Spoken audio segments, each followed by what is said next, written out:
요즘 들어 문득문득 이런 생각을 하게 됩니다. 젊었을 때는 왜 그렇게 하루가 길었을까? 아침부터 저녁까지 숨쉴 틈도 없이 바쁘게 살던 그 시절엔 하루가 참 길었지요. 그런데 지금은 이상하게 하루가 너무 짧습니다. 해가 뜨면 밥 짓고 남편 약 챙기고 간단히 청소하다 보면 어느새 어둑해집니다. 남편은 요즘 거의 하루 종일 침대에 누워 있습니다. 예전엔 바깥일이면 누구보다 부지런했어요. 이른 새벽에도 밭에 나가 흙을 만지며 흙 냄새가 좋다던 사람이었습니다. 그런 남편이 이제는 손가락 하나 까딱하기 힘들어합니다. 당신 물 좀 줄까? 제가 물컵을 들고 다가가면 남편은 힘겹게 미소를 짓습니다. 됐어. 괜히 당신 허리나 더 아프지? 그렇게 말은 하지만 결국 물 한 모금 삼키는 것도 제 손이 아니면 어렵습니다. 거실 벽시계 초침이 딸깍딸깍 돌아가는 소리만 들립니다. 그 소리를 들을 때마다 아, 오늘도 이렇게 또 하루가 가는구나 하는 생각이 듭니다. 남편의 병이 시작된 건 1년 전쯤이었어요. 처음엔 단순한 감기인 줄 알았습니다. 며칠만 쉬면 괜찮아지겠지. 하지만 그 며칠이 몇 달이 되고 결국은 일어서지 못하게 됐습니다. 의사는 심장 기능이 약해졌다고 했습니다. 연세가 있으시니 무리하지 않게 하셔야 합니다.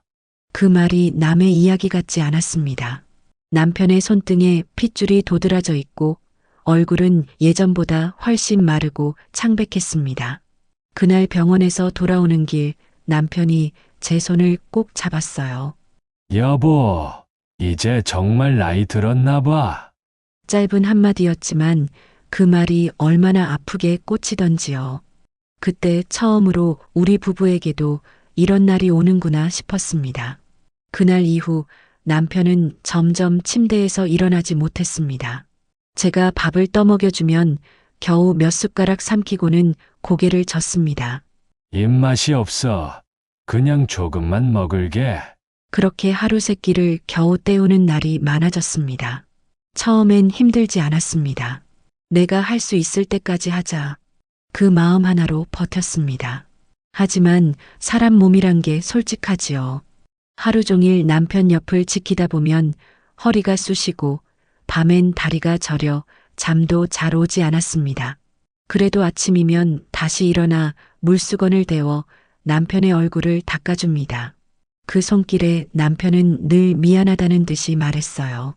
내가 당신 고생만 시키네. 그 말을 들을 때마다 오히려 마음이 더 아팠습니다. 무슨 소리예요? 당신이나 젊을 때 얼마나 고생시켰어요. 이제야 내가 보답하는 거죠. 그렇게 농담처럼 웃어보지만 웃음 뒤엔 늘 묵직한 한숨이 따라붙었습니다. 남편의 기침이 밤마다 심해졌습니다. 숨이 막히듯 헐떡이다 겨우 가라앉는 걸 볼 때마다 심장이 덜컥 내려앉았습니다. 그럴 때면 남편 손을 잡고 조용히 기도했습니다. 하느님, 제발 이 사람 고통 좀 덜어주세요. 하지만 제 기도와 상관없이 남편의 기운은 점점 빠져나갔습니다. 그의 눈빛에서도 예전의 온기가 서서히 사라지는 듯 했습니다. 하루는 남편이 저를 보며 이런 말을 했어요. 여보, 나 없으면 당신은 혼자 괜찮겠어. 그 말에 가슴이 철렁 내려앉았습니다. 그런 말 하지 마요. 난 당신보다 오래 살고 싶지도 않아. 저는 애써 웃으며 말했지만 그날 밤 잠이 오지 않았습니다. 그때부터 생각이 많아졌습니다. 내가 언제까지 이 일을 혼자 감당할 수 있을까? 혹시라도 내가 쓰러지면 이 사람은 어떻게 되지?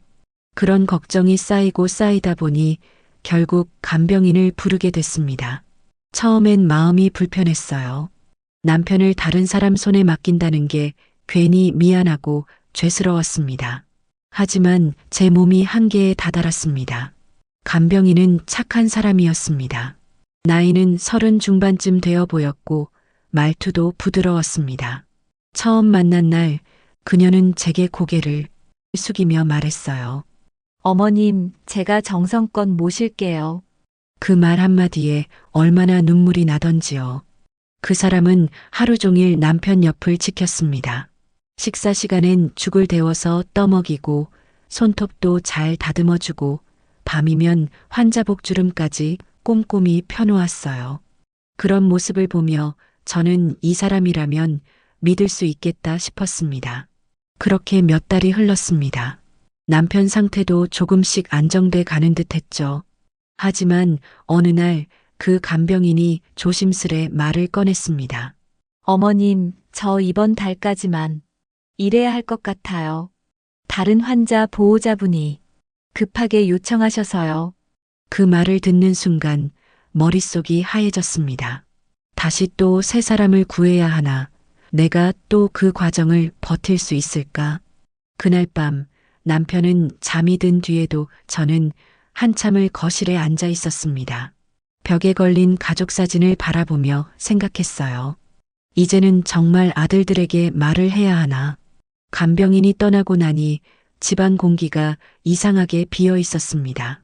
늘 거실 한쪽에서 들리던 조용한 발소리, 물 끓는 소리, 약을 챙기던 그 부드러운 손길이 사라지고 나니 집이 텅 빈 것처럼 느껴졌습니다. 남편이 누워있는 방 안엔 여전히 그 사람의 냄새가 남아 있었습니다. 따뜻하고 약간의 소독약 향이 섞인 냄새. 이른 새벽 저는 눈을 떴습니다. 남편의 이불이 비스듬히 젖어 있었습니다. 밤새 땀을 많이 흘렸던 모양입니다. 손수건을 데워 닦아주고 베개를 바꿔주면서 문득 생각했습니다. 이게 얼마나 더 가능할까? 손끝이 떨렸습니다. 물수건 하나 짜는 일조차 예전처럼 쉽지 않았습니다.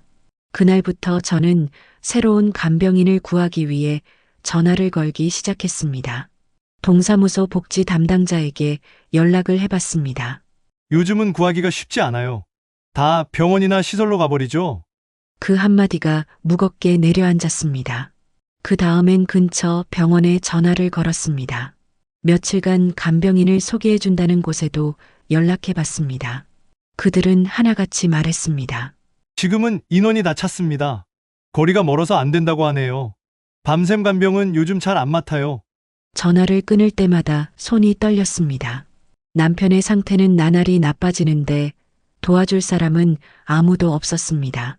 하루는 집 근처 요양보호사 교육원에 직접 찾아갔습니다. 비 오는 오후였습니다. 비에 젖은 우산을 접으며 조심스레 사무실 문을 열었습니다. 작은 사무실 안에는 젊은 직원이 앉아 있었고 그 앞에선 몇몇 사람들이 대기하고 있었습니다. 저는 번호표를 뽑고 한참을 기다렸습니다. 한참 만에 제 차례가 되자 직원이 고개를 들었습니다. 어르신, 어떤 일로 오셨어요? 저는 낮은 목소리로 사정을 설명했습니다. 남편이 아프고 도와줄 사람이 없다고. 직원은 안타깝다는 듯 고개를 끄덕였습니다. 요즘은 대부분 병원 상주 간병으로 나가서 가정 방문은 인력이 부족해요. 그 말이 칼날처럼 마음에 닿았습니다. 우리 같은 사람은 이제 집에서도 병을 못 돌보는 세상이 되었구나. 집으로 돌아오는 길 빗방울이 코끝에 떨어졌습니다. 우산을 썼는데도 비가 스며드는 것 같았습니다. 어깨가 축 처졌습니다. 버스 창문에 비친 제 얼굴은 지쳐 있었고 눈빛은 오래된 그림자처럼 흐릿했습니다.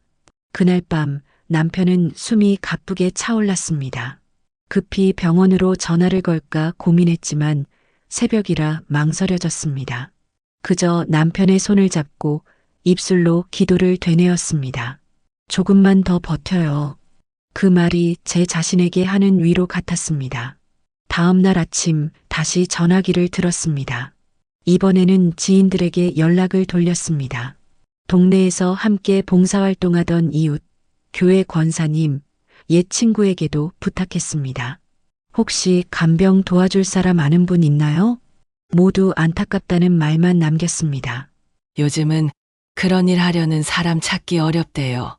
젊은 사람들은 다른 일 하느라 바쁘잖아요. 전화기를 내려놓는 순간 한숨이 길게 새어나왔습니다.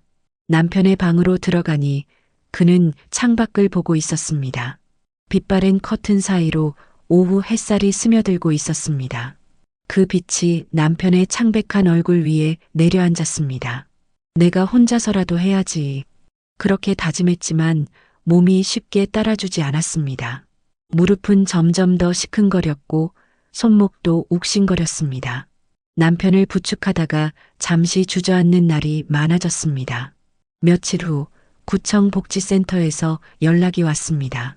잠깐의 희망이 생겼습니다. 이번 주 중에 한 분이 새로 등록했어요. 연락해 보시겠어요? 그 말을 듣는 순간 마음이 뛰었습니다. 하지만 그 사람과 통화한 지 5분 만에 희망은 다시 꺼졌습니다. 거리가 너무 멀어요. 왕복 시간이 안 맞을 것 같네요. 수화기를 내려놓으며 허무하게 웃음이 났습니다. 내가 뭘 그리 바랐다고. 혼잣말이 흘러나왔습니다. 시간은 계속 흘렀습니다. 남편의 기침은 점점 깊어지고 방 안 공기는 약 냄새로 가득했습니다. 그 냄새에 익숙해지면서도 문득문득 코끝이 메웠습니다. 밤이면 저는 남편 옆에서 손을 잡고 앉았습니다. 가끔 남편이 깨어 제 얼굴을 바라보았습니다. 그 눈빛에는 미안함과 걱정이 섞여 있었습니다. 나 때문에 당신이 고생이 많지. 그 말에 저는 그저 고개를 저었습니다. 말 대신 손을 꼭 쥐었습니다. 다음 날도 그 다음 날도 간병인을 구한다는 전화는 이어졌습니다. 하지만 돌아오는 대답은 언제나 같았습니다. 요즘은 그 연세분을 맡을 사람이 없어요. 집 간병은 힘들다고 다들 꺼려요. 그렇게 며칠이 흘렀을까 손목에 파스 자국이 늘어갔습니다. 밤마다 진통제를 삼키며 버텼습니다. 그래도 마음 한구석에선 아직 포기할 수 없었습니다. 한 명쯤은 있겠지. 누군가 우리를 도와줄 사람. 그러나 그 누군가를 찾는 일은 점점 더 희미한 희망이 되어갔습니다. 그리고 그 희망이 완전히 사라지던 날 저는 결심했습니다. 이제는 자식들에게 직접 말을 해야겠다고. 그동안 참고 미뤘던 이야기를 더는 피할 수 없다고 생각했습니다. 며칠을 망설이다가 저는 결국 전화기를 들었습니다. 새벽부터 마음이 불안했습니다. 손끝이 식탁 위에서 떨렸습니다. 이젠 정말 말을 해야겠지. 그래도 직접 얼굴 보고 얘기해야지. 남편은 여전히 잠들어 있었습니다. 이불 끝자락이 그의 숨결에 따라 천천히 오르내렸습니다. 그 모습을 바라보다가 천천히 전화를 걸었습니다. 첫째 아들에게 전화를 걸자 금세 연결음이 이어졌습니다. 벨소리가 2번 울리고 익숙한 목소리가 들렸습니다. 엄마, 무슨 일이에요? 그 한마디를 듣는 순간 마음 한켠이 놓이는 듯 했지만 이내 긴장이 밀려왔습니다.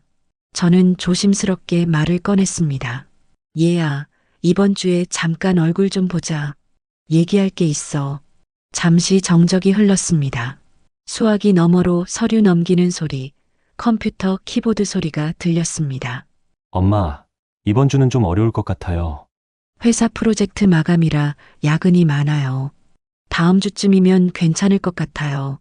그 말은 부드러웠지만 단호했습니다. 저는 그래, 그럼 다음 주로 하자 하고 대답했지만 전화를 끊은 후 마음이 무겁게 가라앉았습니다. 그날 오후 둘째 아들에게도 전화를 걸었습니다. 얘야, 아버지 상태가 요즘 많이 안 좋아. 잠깐만이라도 들를 수 있겠니? 둘째의 목소리는 다급하게 들렸습니다. 엄마, 지금 출장이 잡혀 있어서요. 이번 주는 어렵고 다음 주말쯤은 될까요? 다음 주말. 그 짧은 말이 이상하게 멀게 느껴졌습니다. 남편의 상태는 날마다 변하는데 다음 주말이라니. 전화를 끊고 나서 거실에 멍하니 앉았습니다. 밖에서는 이웃집 세탁기 돌아가는 소리, 마당 쪽에서 고양이 울음소리가 들렸습니다. 그런 소음조차 한없이 멀게 느껴졌습니다. 그날 밤 식탁 위에 달력을 펼쳐놓고 날짜를 손가락으로 짚어보았습니다. 첫째는 다음 주 평일 중에나 둘째는 주말쯤 남편에게 이야기를 전해야 할 때가 다가오는데 정작 아이들은 모두 바빴습니다. 그들의 삶도 이해는 되었습니다. 일하랴, 자식 키우랴, 맞벌이에 시부모까지 신경 쓰는 게 얼마나 벅찬 일인지 알고 있었습니다. 하지만 마음 한켠에서는 서운함이 지워지지 않았습니다. 이 나이가 되면 자식 손 한번 잡는 것도 이렇게 어렵구나. 다음 날 아침 다시 첫째에게 전화를 걸어봤습니다. 이번에는 며느리가 받았습니다. 어머니, 아버님은 좀 어떠세요? 저는 천천히 대답했습니다. 요즘 많이 약해지셨어. 그래서 아들 좀 보고 얘기 좀 하려 했는데 아, 그러시구나. 요즘 남편이 회사 일 때문에 너무 바빠서요. 대신 제가 이번 주말에 잠깐 들를게요. 그녀의 말이 예의는 있었지만 어딘가 마음이 닫혀있는 느낌이 들었습니다. 그녀도 나름대로 힘들겠지. 그렇게 스스로를 다독였지만 마음속 허전함은 채워지지 않았습니다. 며칠 후 둘째 며느리에게도 연락을 해봤습니다. 얘야, 이번 주 중에 잠깐 시간 낼 수 있니? 아버지가 많이 약해지셔서 말이다. 어머니, 죄송해요. 이번 주는 애들 학교 행사도 있고 남편도 출근이 계속 늦어서요. 다음 주쯤엔 제가 한번 찾아뵐게요. 전화를 끊고 나니 거실의 공기가 유난히 차갑게 느껴졌습니다. 벽에 걸린 시계 초침 소리가 또박또박 울렸습니다. 다음 주 모두 다음 주라니. 그날 이후로 일주일이 흘렀습니다. 매일 아침마다 달력을 바라봤습니다. 손가락으로 날짜를 세며 기다렸습니다. 오늘은 아닐까? 오늘쯤은 연락이 오겠지. 하지만 전화기는 조용했습니다. 남편의 기침이 조금 더 깊어졌습니다. 약을 먹여도 나아지는 기색이 없었습니다. 밤이면 남편의 숨소리가 거칠게 들려왔고 저는 새벽까지 잠을 이루지 못했습니다. 어느 날 오후 남편이 희미하게 눈을 떴습니다. 애들은 언제 온대? 저는 잠시 머뭇거리다가 대답했습니다. 이제 곧 온대요. 조금만 더 기다려요. 그 말은 거짓이었습니다. 하지만 그 순간 그렇게라도 말해야 남편의 마음이 놓일 것 같았습니다. 창문 너머로 늦가을 햇살이 희미하게 비쳤습니다. 그 빛이 서서히 방 안을 물들이며 바닥에 길게 그림자를 드리웠습니다. 그 긴 그림자 속에서 저는 조용히 앉아 있었습니다. 그렇게 바쁘면 우리가 기다려야지. 스스로에게 그렇게 말하면서도 그 기다림이 점점 버거워졌습니다. 그날 저녁 첫째 며느리가 짧은 문자 하나를 보냈습니다. 어머니, 죄송해요. 이번 주는 못 갈 것 같아요. 다음 주 초에 꼭 찾아뵐게요. 그 문장을 몇 번이고 다시 읽었습니다.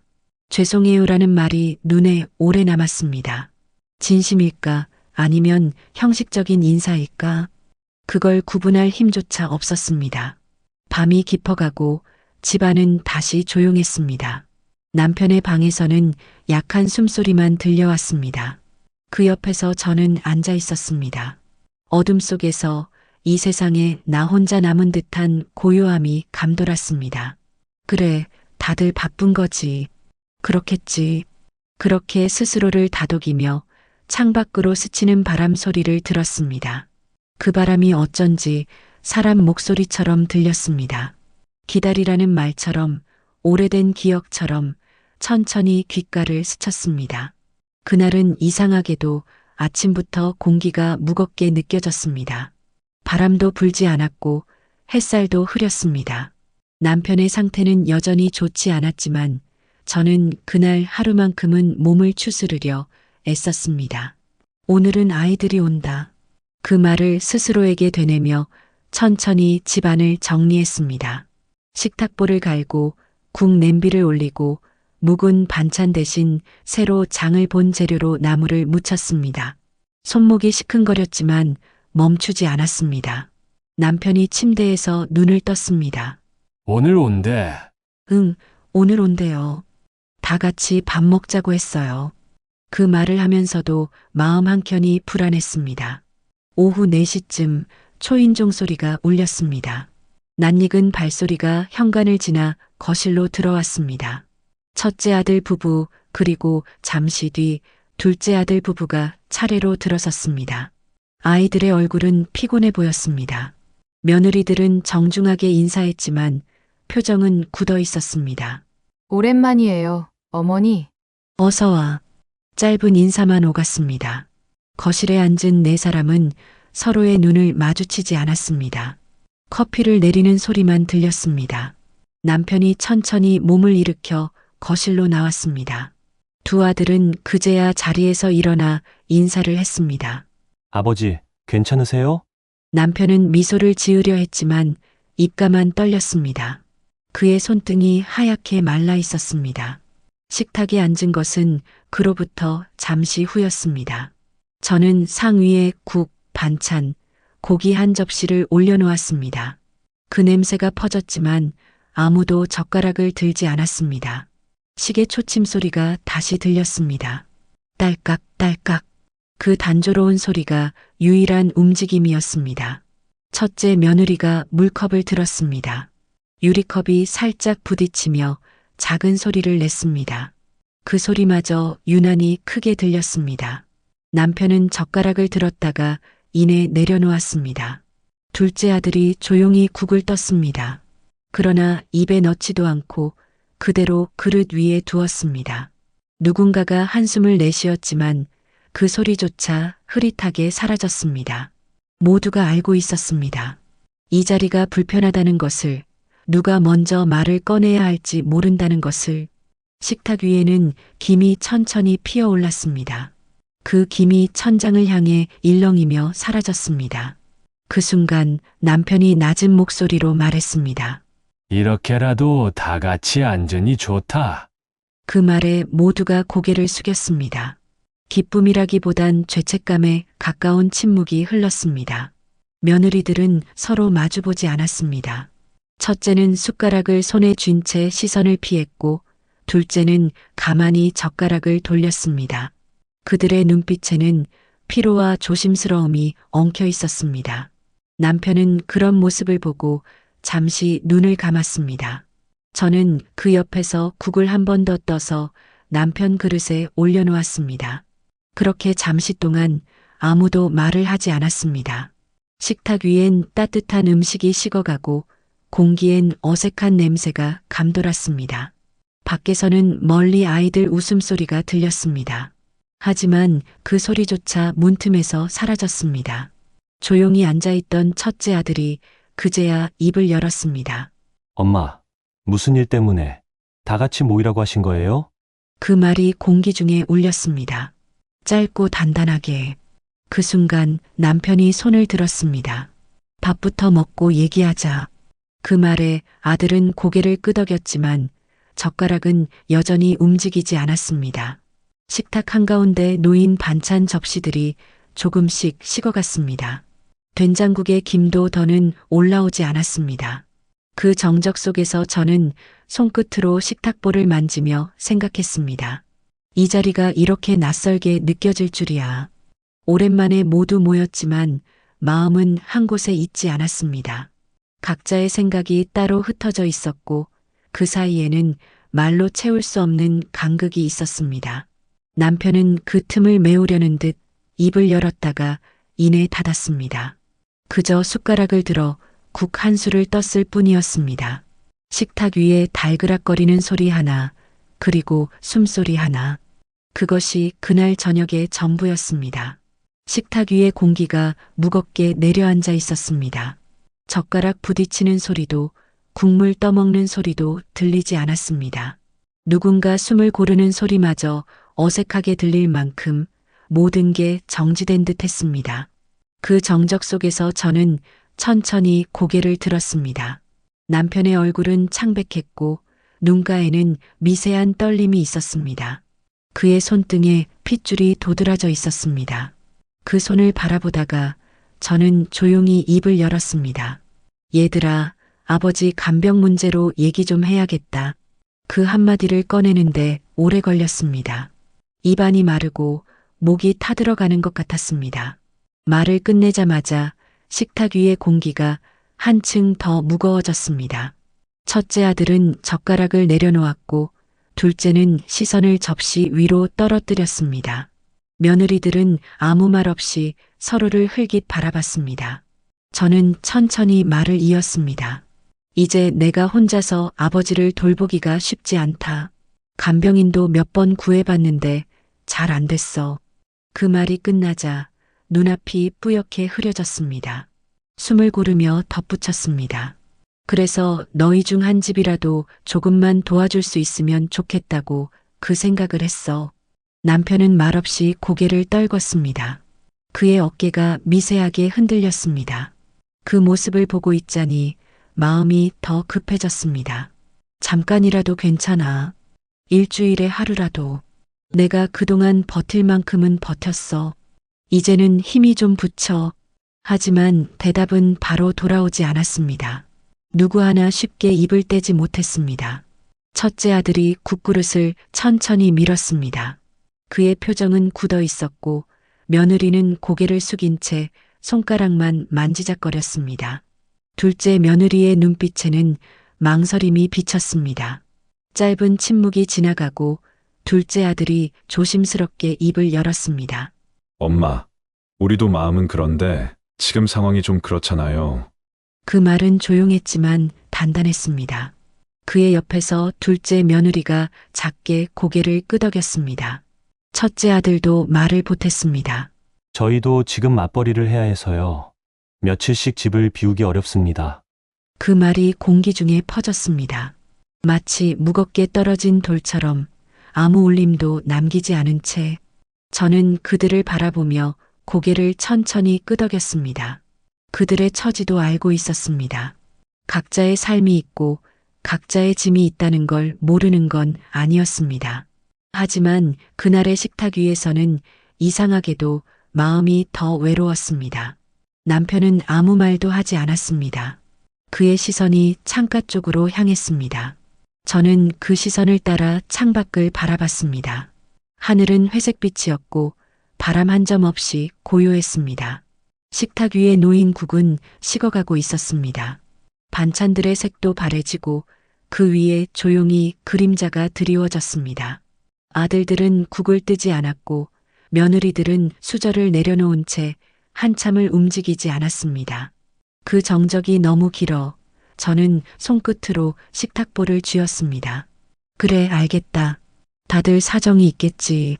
그 말이 제 입에서 나왔지만 제 귀에는 다른 의미로 들렸습니다. 이제 우리를 맡길 데가 없구나. 남편이 천천히 손을 들었습니다.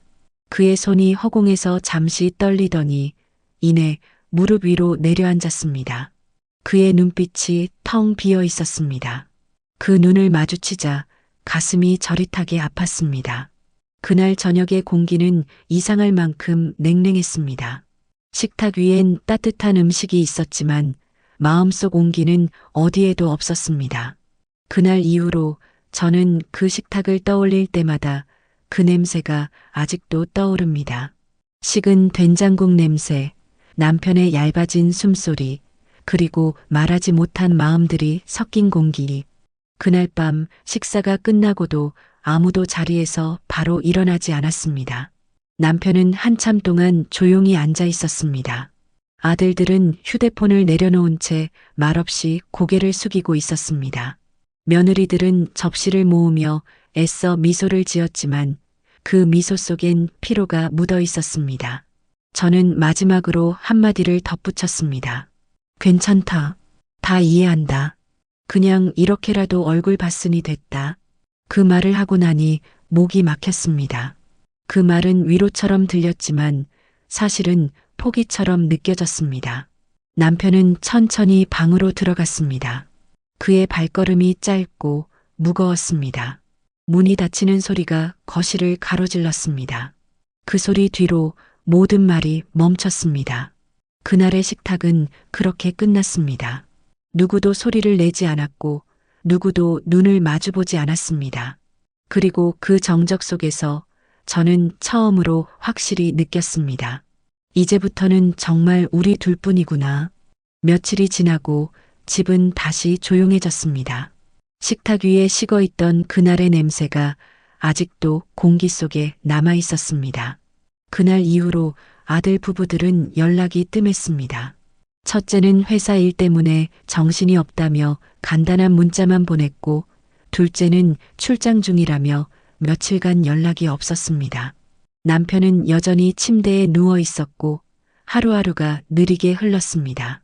그날 오후 오래된 전화벨이 울렸습니다. 벨소리가 유난히 크게 들렸습니다. 받아보니 둘째 아들이었습니다. 목소리가 평소보다 조금 가라앉아 있었습니다. 엄마, 혹시 형수한테 연락 오셨어요? 무슨 일인가 싶어 되물었지만 그는 잠시 머뭇거리다 대답을 피했습니다. 별건 아닌데요. 그냥 혹시 말씀 나누셨나 해서요. 그 말을 남기고 전화를 끊었습니다. 그 짧은 대화가 이상하게 마음에 걸렸습니다. 그날 저녁 동네 이웃인 윤 여사가 찾아왔습니다. 자주 들르던 사람이었지만 그날은 유난히 말이 많았습니다.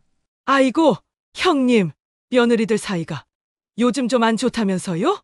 그 말이 떨어지자 손에 들고 있던 찻잔이 미세하게 흔들렸습니다. 안 좋다니 무슨 말이에요? 윤 여사는 목소리를 낮췄습니다. 며칠 전에 시장에서 봤는데 둘째 며느리가 누군가한테 그러더라고요. 형님, 택한병 일 때문에 형님네 큰 며느리랑 말이 좀 오갔대요. 그 말을 듣는 순간 가슴이 쿵 내려앉았습니다. 윤 여사는 말을 아끼지 않았습니다. 큰 며느리가 시부모님을 자기 집으로 모시는 건 무리라고 했다더라고요. 그랬더니 둘째 며느리가 그럼 우리라 해야 하냐고 대들었다는 거예요. 그녀의 말이 이어질수록 머릿속이 어지러워졌습니다. 그날 식탁에서 느꼈던 싸늘한 공기, 눈을 피하던 시선들, 그 모든 게 하나로 이어지는 느낌이었습니다.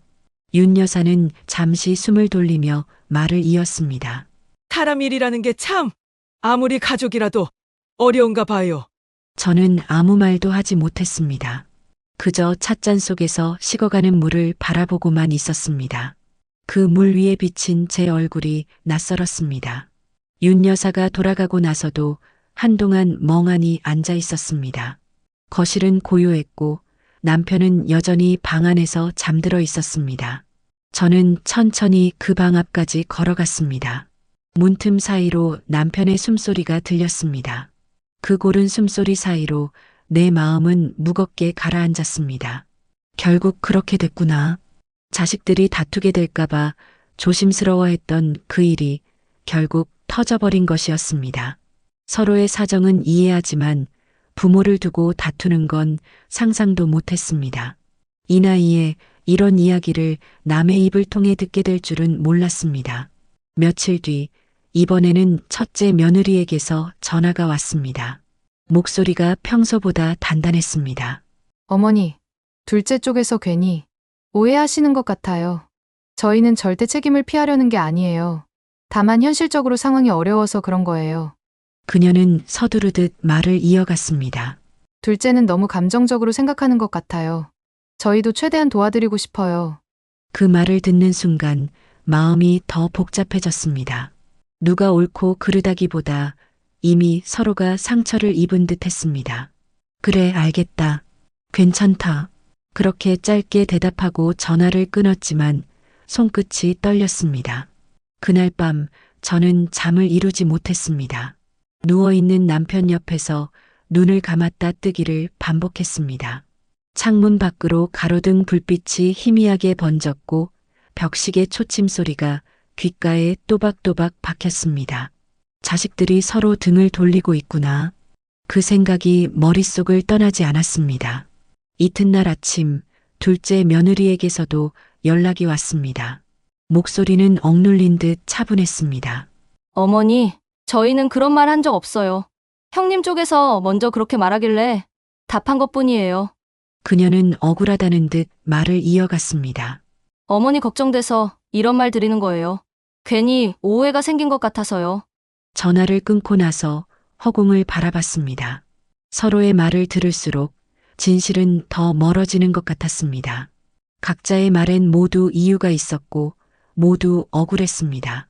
하지만 그 모든 말 속에서 공통된 건 하나였습니다. 그 누구도 제가 어머니 아버지를 돌볼게요라고 말하지 않았다는 것.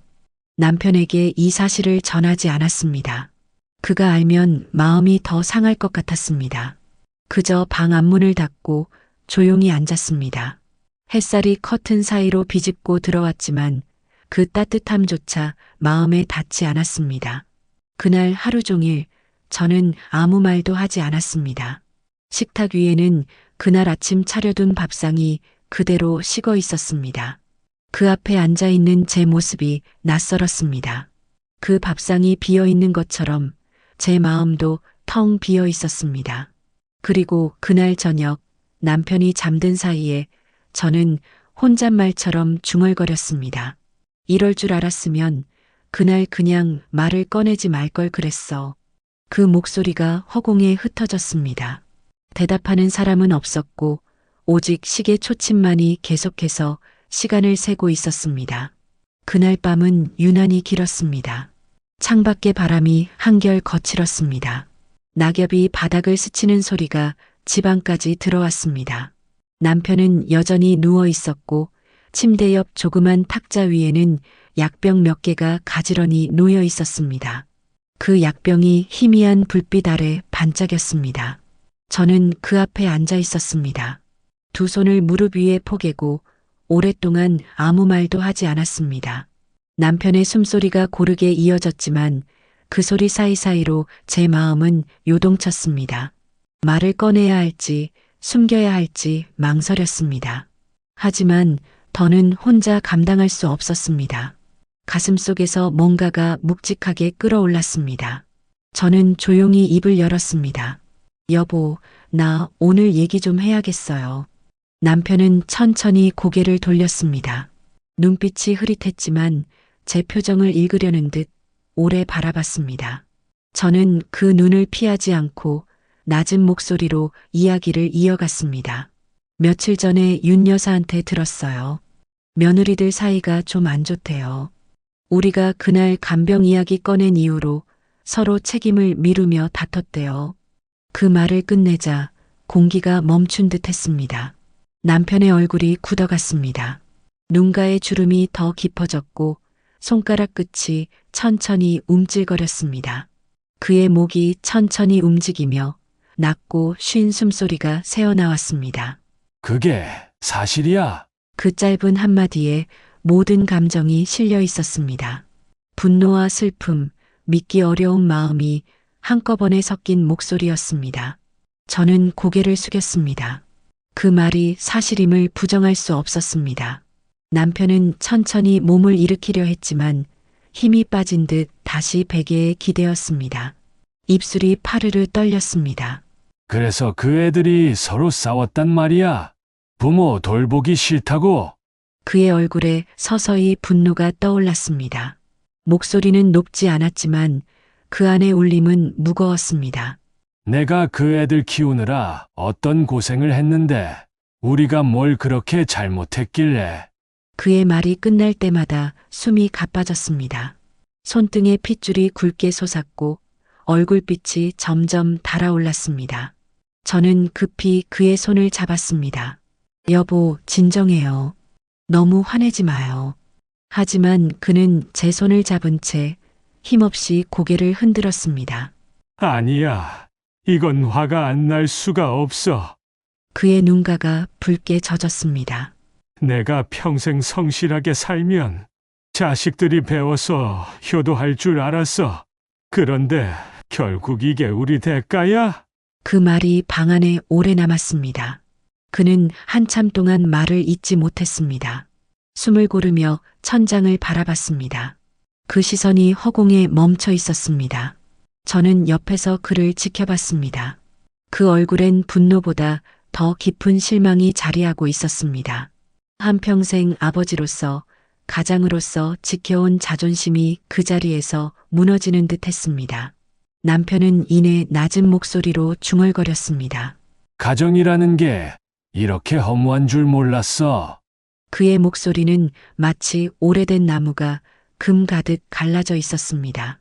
어릴 땐 다들 우리 아버지, 우리 어머니 하며 따르더니 이제는 서로 미루고 다투는구나. 그의 말이 끝날 때마다 방 안이 더 조용해졌습니다.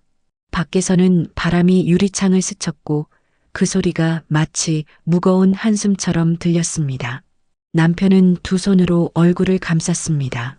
한참 동안 아무 말이 없었습니다. 그의 어깨가 천천히 들썩였습니다. 그 모습에 말을 잇지 못했습니다. 눈물이 뺨을 타고 흘러내렸습니다. 여보, 이제 그런 생각 말아요. 그래도 아직 우리 곁에 있잖아요. 제가 그렇게 말했지만 남편의 시선은 먼 곳에 머물러 있었습니다. 그 눈빛엔 피로와 체념이 뒤섞여 있었습니다. 나는 이제 미련이 없어. 자식들한테 바랄 게 뭐가 있겠어. 그의 목소리가 작게 떨렸습니다. 이제는 크냐. 우리 둘이 남은 대로 살자. 그 말이 그렇게 조용히 흘러나왔습니다. 그러나 그 안에는 어떤 결심 같은 것이 깃들어 있었습니다. 남편은 한참 동안 그 자세로 앉아 있다가 천천히 눈을 감았습니다. 손끝이 여전히 떨리고 있었지만 얼굴은 이상하게 평온해 보였습니다. 저는 그의 손을 꼭 잡았습니다. 그 손이 여전히 따뜻했습니다. 그 온기를 느끼며 마음속에서 무언가가 천천히 꺼지는 듯 했습니다. 그날 밤 방 안은 아주 조용했습니다. 남편의 숨소리와 시계 초침 소리, 그리고 제 안의 묵직한 후회만이 남아 있었습니다. 어느덧 겨울이 지나고 봄이 올 무렵이었습니다. 남편의 건강은 여전히 좋지 않았지만 큰 위기는 한 차례 넘긴 듯 했습니다. 매일 같은 시간에 약을 챙기고 죽을 쑤어드리고 이불을 햇살 아래 널며 조용히 하루하루를 이어갔습니다. 시간이 흐르면서 마음 한켠의 분노도 조금은 가라앉은 듯 했지만 그 평온은 오래가지 않았습니다. 그날은 햇살이 유난히 따뜻했습니다. 오랜만에 현관문을 열고 밖을 내다보니 골목길 담장 위로 새순이 돋고 있었습니다. 그 평화로운 풍경 속에서 뜻밖의 전화 한 통이 울렸습니다. 전화를 건 사람은 둘째 아들이었습니다. 목소리가 어딘가 이상하게 떨리고 있었습니다. 엄마, 형네랑 일이 좀 커졌어요? 그 짧은 한마디에 심장이 철렁 내려앉았습니다. 무슨 일이야? 라고 묻기도 전에 그의 말이 이어졌습니다. 형수랑 우리 집사람이 서로 고소를 했어요. 시부모님 봉양 문제 때문에요. 그 말을 듣는 순간 손에 들고 있던 전화기가 미끄러질 뻔했습니다. 귀를 의심했습니다.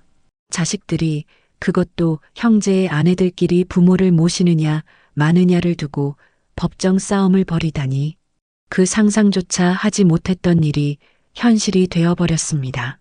아들의 목소리는 이어졌습니다. 서로 자기 잘못 아니라고 법적으로 따져보자고 해서 변호사까지 선임했어요. 그 말이 끝나자 머리가 멍해졌습니다. 말이 이어지지 않았습니다. 심장이 두근거렸고 손끝이 저렸습니다. 전화기를 내려놓은 뒤 거실 한가운데 앉았습니다. 햇살이 창문을 통해 들어오고 있었지만 그 따스함이 전혀 느껴지지 않았습니다. 눈앞이 흐릿했습니다. 그 애들이 정말 그럴 수 있을까? 머릿속이 뒤섞였습니다. 식탁 위에는 남편이 먹다 남긴 약봉지가 놓여 있었고 그 옆에 차가운 물컵이 덜컥거렸습니다. 잠시 후 남편의 방에서 미세한 기침 소리가 들렸습니다. 그 소리에 정신이 들었지만 몸이 쉽게 움직여지지 않았습니다. 기침 소리가 점점 커지자 비로소 자리에서 일어났습니다. 방 안으로 들어가자 남편이 힘겹게 눈을 떴습니다. 그의 얼굴은 여전히 창백했습니다. 왜 그래? 무슨 일 있어? 저는 대답을 못했습니다. 입안이 바짝 말라 아무 소리도 나오지 않았습니다.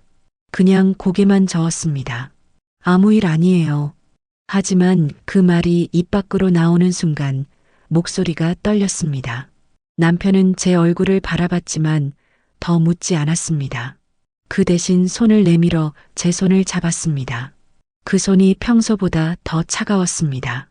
밤이 되자 뉴스처럼 소문이 들려왔습니다. 둘째 며느리가 친정 쪽 사람을 통해 법적 책임은 동등해야 한다며 서류를 냈다는 이야기. 첫째 며느리가 경제적 여건상 봉양이 불가능하다는 이유로 맞고소를 했다는 이야기까지 들려왔습니다. 그 모든 말이 파도처럼 밀려와 귀를 때렸습니다. 법정 공방. 그 단어가 머릿속에서 계속 맴돌았습니다. 부모를 돌보는 일이 이제는 서로에게 책임을 묻는 소송이 되어버린 현실. 그 현실이 너무 낯설고 잔인했습니다. 그날 밤 잠을 이루지 못했습니다. 거실 불을 끄고 앉아 있자니 달빛이 희미하게 들어와 방바닥 위에 흩어졌습니다. 그 빛이 한때 웃음소리가 가득하던 식탁 자리를 비추고 있었습니다. 그곳에는 이제 웃음 대신 냉기만 남아 있었습니다. 남편이 누워있는 방 앞에 섰습니다. 문틈 사이로 그의 숨소리가 들렸습니다.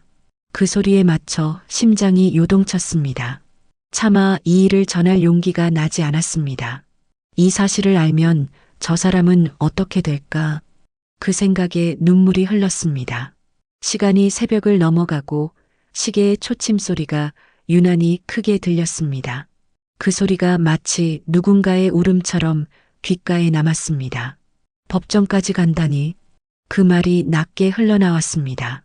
그리고 그 말과 함께 눈물이 멈추지 않았습니다. 며칠 동안 잠을 이루지 못했습니다. 밤이 되면 머릿속에 같은 말이 되풀이됐습니다. 이게 정말 내 자식들이 맞을까? 한때 한밥상에 둘러앉아 웃던 아이들이 이제 서로를 향해 고소장을 내밀고 있다니 그 현실이 믿기지 않았습니다. 남편에게는 아직 그 사실을 말하지 못했습니다. 그가 알게 되면 더 이상 마음을 붙잡지 못할 것 같았습니다. 하지만 시간이 지날수록 그 싸움이 점점 커지고 있다는 소식이 들려왔습니다. 서로의 변호사를 통해 서류가 오가고 주변 사람들 입에도 그 이야기가 오르내렸습니다. 그때 깨달았습니다. 이대로는 안 되겠다는 걸. 그날 아침 저는 전화를 걸었습니다. 손끝이 떨렸지만 멈출 수 없었습니다. 첫째 아들에게 전화를 걸고 둘째에게도 바로 이어서 전화를 걸었습니다. 오늘 저녁 다 집으로 와라. 아주 중요한 얘기가 있다. 목소리는 담담했지만 안쪽에서는 심장이 쿵쿵 뛰고 있었습니다. 저녁 무렵 현관 앞에 차 한 대가 서고 잠시 후 또 한 대가 들어왔습니다. 문이 열리고 두 아들과 며느리들이 차례로 들어왔습니다. 그들의 얼굴은 긴장되어 있었고 표정엔 어딘가 낯선 어색함이 묻어 있었습니다. 거실에 앉은 네 사람은 서로 눈을 마주치지 않았습니다. 조용히 앉은 채 작은 숨소리만 들릴 뿐이었습니다. 저는 잠시 그들을 바라보다가 천천히 입을 열었습니다. 너희들 이제 그만하자. 그 말이 나오는 순간 숨이 막히는 것 같았습니다. 목소리가 떨려 몇 번이고 끊겼습니다. 아들들은 잠시 서로를 바라봤지만 아무 대답도 하지 않았습니다. 며느리들은 고개를 숙인 채 손끝만 만지작거렸습니다. 저는 다시 말을 이었습니다. 부모를 두고 싸운다는 게 그게 무슨 의미가 있니? 누가 옳고 그른 게 아니라 이미 모두 틀렸어. 그 말이 공기 중에 천천히 흩어졌습니다. 방 안은 숨조차 고르기 힘들 만큼 조용했습니다. 법정이 뭐길래 형제끼리 그렇게 마음을 찢어놓니? 제 목소리가 점점 낮아졌습니다. 내가 원한 건 그런 게 아니야. 그저 아버지를 마지막까지 함께 지켜줬으면 했을 뿐이야. 남편은 방 안에서 이 소리를 듣고 천천히 걸어 나왔습니다. 그의 걸음은 느렸지만 표정은 단단했습니다. 모두의 시선이 그에게로 향했습니다. 그는 잠시 아이들을 바라보다가 짧게 숨을 들이켰습니다. 그만해라. 그 한마디가 방 안을 울렸습니다. 두 아들은 그제야 고개를 숙였습니다. 남편의 얼굴엔 분노보다는 깊은 슬픔이 깔려 있었습니다. 이 나이에 너희가 서로 법으로 따지는 걸 봐야 하다니 내가 무슨 죄를 지었단 말이냐. 그의 목소리는 낮았지만 그 안의 울림은 무겁게 내려앉았습니다. 첫째 며느리의 눈가가 붉어졌습니다. 어머니, 저희는 그런 뜻이 아니었어요. 하지만 그 목소리는 끝까지 작았습니다. 둘째 며느리는 입술을 깨문 채 아무 말도 하지 않았습니다. 저는 두 손을 맞잡은 채 아이들을 하나씩 바라봤습니다. 우리 같은 늙은 부모가 바라는 게 뭐겠니? 돈도 재산도 아니야. 그저 서로 미워하지 말고 얼굴 붉히지 않고 살아줬으면 하는 거야. 그 말을 하자 남편의 눈에 눈물이 고였습니다. 유산이고 뭐고 이제 다 필요 없다. 그는 잠시 숨을 고르며 말을 이었습니다. 너희가 서로를 그렇게 원망할 거라면 우리 가진 건 한 푼도 남기지 않겠다. 그 말이 끝나자 거실의 공기가 얼어붙은 듯 했습니다. 아들들은 아무 말도 하지 않았습니다. 며느리들은 고개를 숙인 채 눈물을 훔쳤습니다. 저는 자리에서 일어나 식탁 쪽으로 걸어갔습니다. 식탁 위에는 아직 차가 식지 않은 상태로 놓여 있었습니다. 그 앞에 서서 한동안 아무 말도 하지 않았습니다. 이 밥상 위에서 너희가 웃던 때가 그립다. 그 말이 흘러나오자 남편이 고개를 천천히 떨궜습니다. 이제는 정말 부탁이야. 제 목소리는 낮고 떨렸습니다. 부모 때문에 형제가 서로 미워하는 일은 이쯤에서 끝내자. 우리가 더 바라지 않을 테니 제발 그만해. 한참 동안 아무 대답도 없었습니다. 그저 정적만이 방안을 메웠습니다. 그러다 둘째 아들이 천천히 고개를 들었습니다. 그의 눈가가 붉었습니다. 알겠어요, 엄마. 그 한마디가 너무도 조용하게 들렸습니다. 그 순간 첫째도 작게 고개를 끄덕였습니다. 우리도 이제 그만할게요. 짧은 말들이 공기 중을 천천히 떠다녔습니다. 아들들은 고개를 들지 못했고 며느리들은 서로 눈을 마주치지 못했습니다. 그 순간 남편의 말이 천천히 이어졌습니다. 이제부터는 각자 살아라. 우리에게 기대하지 마. 우린 남은 세월 오직 둘이서 살겠다.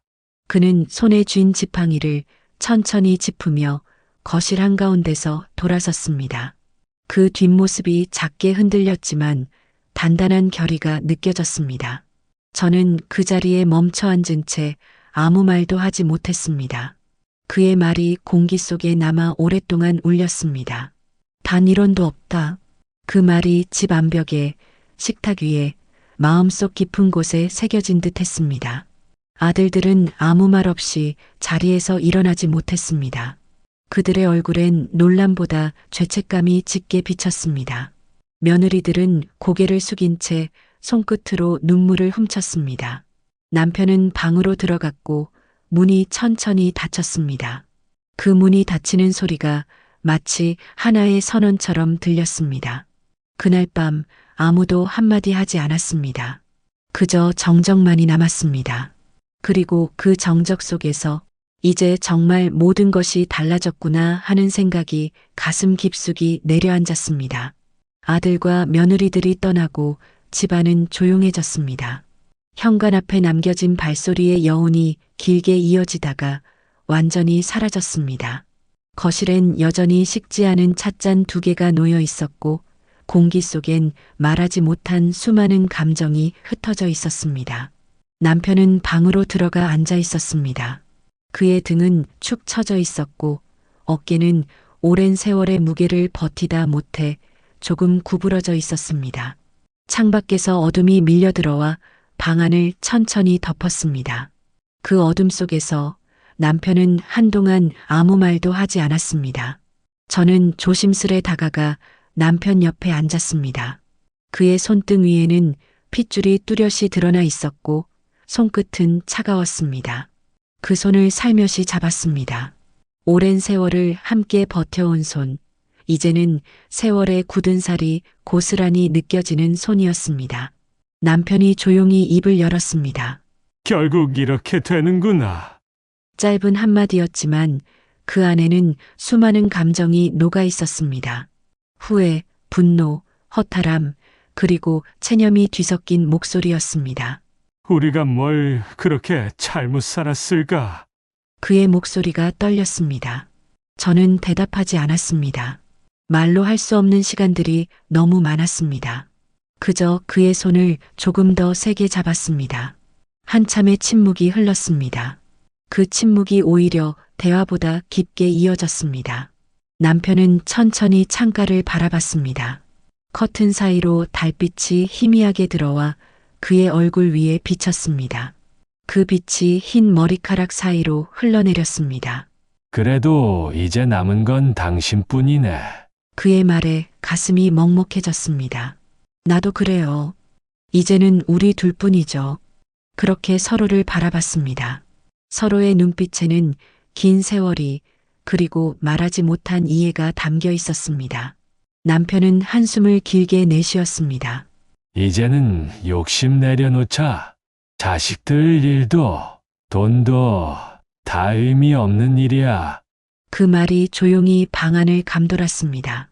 저는 고개를 끄덕였습니다. 그래요. 이제는 그럴 때가 됐죠.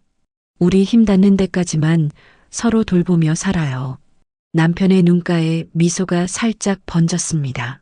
당신이 있어서 다행이야. 그 말에 마음이 울렸습니다. 그토록 세상이 멀게 느껴졌던 날들 속에서도 이 사람만은 곁에 있었습니다.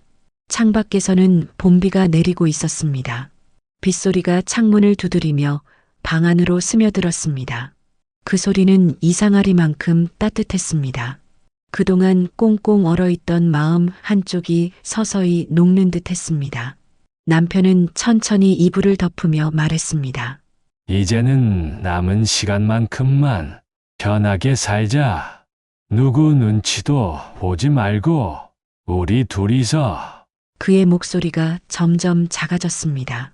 저는 그의 곁에 앉아 조용히 이불자락을 펴주었습니다. 그의 숨결이 잔잔하게 이어졌습니다. 그 소리가 이상하게도 안정된 음악처럼 들렸습니다. 한참을 그렇게 앉아 있었습니다. 그동안 버텨온 세월이 주마등처럼 스쳤습니다. 웃던 날도 울던 날도 다 이 손 안에 있었습니다.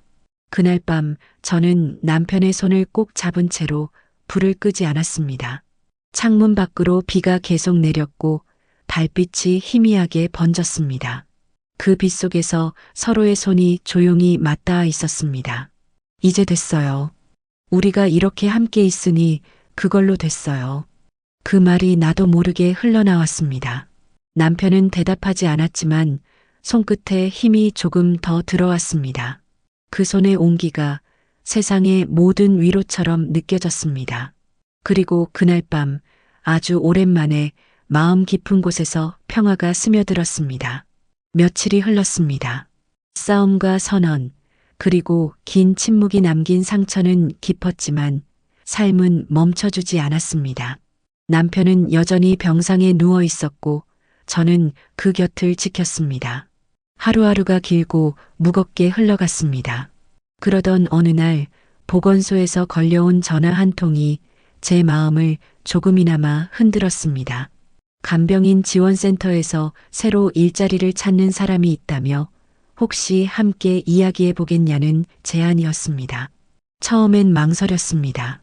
그동안 여러 사람이 오가며 오래 버티지 못했기 때문이었습니다. 하지만 이번엔 왠지 모르게 마음이 움직였습니다. 그렇게 해서 새 간병인이 집으로 오게 됐습니다. 중년의 여성으로 얼굴에는 오래된 성실함이 묻어 있었습니다. 말수가 많지 않았고 처음 들어올 때부터 조심스러웠습니다. 그 모습이 마음에 들었습니다. 처음 며칠 동안은 서로 어색했습니다. 그녀는 남편의 상태를 꼼꼼히 살피며 약 시간과 식사 시간을 기록했고 저는 그 옆에서 조용히 그 모습을 지켜봤습니다. 남편은 처음엔 경계하듯 눈길을 피했지만 시간이 지나자 마음을 조금씩 열었습니다. 새 간병인은 다정했습니다. 말을 아껴도 행동에는 정성이 담겨 있었고 손길은 부드러웠습니다. 이불을 털 때도 식사를 도울 때도 마치 가족처럼 움직였습니다. 그 모습이 이상하게 마음을 놓이게 했습니다. 며칠이 지나자 저는 간만에 햇살 아래 마당으로 나갈 여유를 얻었습니다. 오랜만에 마른 빨래를 개며 하늘을 올려다봤습니다. 그동안 얼마나 오랫동안 숨죽여 살았는지 그제야 실감이 났습니다. 바람이 부드럽게 불어왔고 그 바람 속에서 묘한 평온함이 느껴졌습니다. 집 안으로 들어오자 남편의 얼굴에 오랜만에 미소가 비쳤습니다. 간병인이 그의 손을 잡고 천천히 식탁으로 걸음을 돕고 있었습니다. 그 광경을 보는 순간 가슴이 따뜻해졌습니다. 밤이 되자 저는 오랜만에 깊은 잠을 잤습니다. 새벽녘 빗소리가 들렸지만 마음은 조용했습니다. 눈을 떴을 때 방 안 공기가 다르게 느껴졌습니다. 이제는 누군가 함께 도와주는 사람이 있다는 사실이 그토록 큰 안도감이 될 줄 몰랐습니다. 며칠 후 간병인이 작은 미소를 지으며 말했습니다. 어머니, 이제 조금씩 나아지실 거예요. 걱정 마세요.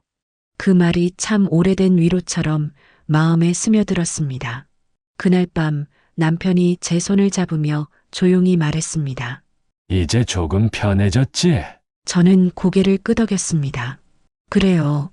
이제는 조금 숨을 쉴 수 있을 것 같아요. 그 말과 함께 눈가가 젖었습니다. 눈물인지 안도의 숨인지 구분할 수 없었습니다. 하지만 그 순간 마음 한가운데서 오랫동안 눌려있던 돌덩이가 서서히 녹아내리는 듯 했습니다. 새 간병인이 들어온 뒤로 집안의 공기가 달라졌습니다. 긴장 대신 안정이, 절망 대신 고요한 희망이 자리를 잡았습니다. 남편의 얼굴에도 제 목소리에도 조금씩 생기가 돌아왔습니다. 그날 저녁 거실 창문을 열어두었습니다. 저 멀리서 저녁 종소리가 들렸습니다. 그 소리가 이상하게 따뜻했습니다. 세상은 여전히 바쁘게 돌아가고 있었지만 우리의 시간은 이제 조금 느리게 그리고 평화롭게 흘러가고 있었습니다. 봄이 완전히 자리 잡은 어느 오후였습니다. 창문을 열면 바람이 부드럽게 스며들었고 커튼이 천천히 흔들렸습니다. 한때 무겁고 차갑던 이 집안에도 이제는 따스한 기운이 깃들어 있었습니다. 남편의 얼굴에도 조금씩 혈색이 돌기 시작했습니다. 간병인의 세심한 손길과 규칙적인 돌봄 덕분에 그의 하루가 달라졌습니다. 예전처럼 거실 창가에 앉아 신문을 펼쳐들고 가끔은 바깥을 바라보며 말없이 미소를 짓곤 했습니다. 그 모습이 낯설고도 감사했습니다. 저는 여전히 바쁘게 움직였지만 마음의 무게는 확실히 가벼워졌습니다. 이제는 두려움보다 감사가 더 컸습니다. 서랍 속에는 미처 전하지 못한 편지들이 몇 장 남아 있었고 그 중 한 장을 꺼내 남편의 침대 머리맡에 올려두었습니다. 당신이 곁에 있어서 참 다행이에요. 짧은 문장 하나가 전부였지만 그 한 줄에 제 모든 세월이 담겨 있었습니다. 간병인은 어느새 가족처럼 집안의 일상에 녹아 있었습니다. 그녀는 새벽마다 조용히 차를 끓였고 식탁 위에는 늘 따뜻한 밥이 차려져 있었습니다. 그 작은 배려들이 하루하루를 부드럽게 만들었습니다. 그녀가 들어온 뒤로 남편이 웃는 횟수가 눈에 띄게 늘었습니다. 그 웃음이 집안을 조금씩 채워나갔습니다. 어느 날 남편이 제 손을 잡으며 말했습니다. 당신이 없었으면 나는 진작에 무너졌을 거야. 그 말에 눈물이 났지만 웃으며 대답했습니다. 우리 둘 다 참 잘 버텼어요. 그 말 한마디에 오랜 세월의 고단함이 스르르 녹았습니다. 저녁이 되면 두 사람은 마주 앉아 조용히 밥을 먹었습니다. 예전처럼 아들들과 며느리들의 목소리가 오가던 식탁은 이제 한결 조용했지만 그 고요함이 오히려 평화로웠습니다. 밖에서는 새소리가 들리고 바람에 실린 꽃향기가 살짝 들어왔습니다. 그 향기 속에서 남편은 미소를 지었고 저도 따라 웃었습니다. 세상은 여전히 빠르게 변하고 아이들은 각자의 길에서 살아가고 있겠지만 우리의 시간은 이제 느리게 천천히 흘렀습니다. 더 이상 원망도 다툼도 없었습니다. 그저 남은 날들을 함께 맞이하며 서로를 바라보는 일만이 남았습니다. 어느 날 간병인이 창문을 열며 말했습니다. 오늘은 날이 참 좋네요. 그 말에 저도 고개를 끄덕였습니다. 그래요. 오늘 같은 날이 참 오랜만이에요. 햇살이 방 안으로 깊게 스며들었습니다. 그 빛이 남편의 얼굴 위에 그리고 제 손 위에 부드럽게 내려앉았습니다. 그 순간 마음속 깊은 곳에서 조용히 다짐했습니다. 이제는 더 이상 후회하지 말자. 서로를 탓하지 말고 주어진 오늘을 감사히 받아들이자. 이제야 정말 알게 되었습니다. 가족이란 함께 있을 때의 크고 작은 행복이 아니라 끝까지 곁에 남아주는 그 한 사람의 온기라는 걸. 남편이 조용히 눈을 감고 속삭였습니다. 당신 덕분에 참 많이 견뎠어. 저는 그 손을 다시 잡았습니다. 우리 이제는 편하게 살아요. 걱정 없이. 창문 밖으로 바람이 불어왔습니다. 커튼이 부드럽게 흔들리고 햇살이 바닥에 고요히 퍼졌습니다. 그 빛 속에서 우리의 남은 세월이 잔잔하게 이어지고 있었습니다. 이제는 다만 그렇게 조용히 서로의 온기를 느끼며 살아가는 일만 남아 있었습니다.